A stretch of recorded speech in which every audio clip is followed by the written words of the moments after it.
ராமேஸ்வரம் ராமநாத சுவாமி கோயிலுக்கு சொந்தமான இடத்தில் முன்னோர்களுக்கு பரிகார பூஜைகள் செய்ய கட்டண சீட்டு குறித்த அறிவிப்பை திரும்ப பெறுவதாக கோயில் நிர்வாகம் அறிவித்துள்ளது. இது குறித்த முழு விவரங்களை இணைப்பில் காத்திருக்கும் செய்தியாளர் வினீஷ் சரவணன் வழங்க கேட்கலாம். வினீஷ், வணக்கம். தகவலை பதிவு பண்ணலாம்.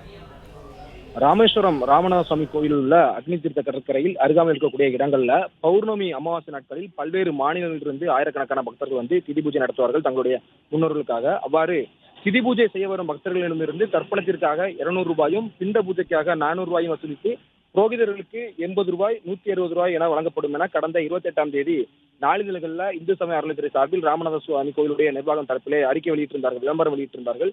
இந்த அறிவிப்பிற்கு பல்வேறு அரசியல் கட்சி தலைவர்களும் இந்து அமைப்பினரும் எதிர்ப்பு தெரிவித்த நிலையில் கட்டணம் வசூலிக்கும் அறிவிப்பை வாபஸ் வருவதாக கோயில் நிர்வாகம் தரப்பிலே அறிக்கை வெளியிட்டிருக்கிறார்கள். குறிப்பாக இந்த அறநிலையத்துறையின் அறிக்கையை பொறுத்தவரை ராமநாத சுவாமி திருக்கோவில் மூலம் அக்னி தீர்த்த கடற்கரை அருகில் திருக்கோவிலுக்கு சொந்தமான இடங்களில் பக்தர்களின் வேண்டுகோள் படியும் பக்தர்களின் வசதிக்காகவும் முன்னோர்களுக்கு பரிகார பூஜைகள் செய்திட கட்டண சீட்டுகள் நடைமுறைப்படுத்த உத்தேசிக்கப்பட்டுள்ளதாகவும் இது குறித்து பொதுமக்களுடைய ஆட்சேபனைகளை வரக்கூடிய 20ஆம் தேதிக்குள் தெரிவிக்க வேண்டும் என ராமநாத சுவாமி கோவில் நிர்வாகம் தரப்பிலே வெளியிட்டிருந்தார்கள் அறிக்கையாக.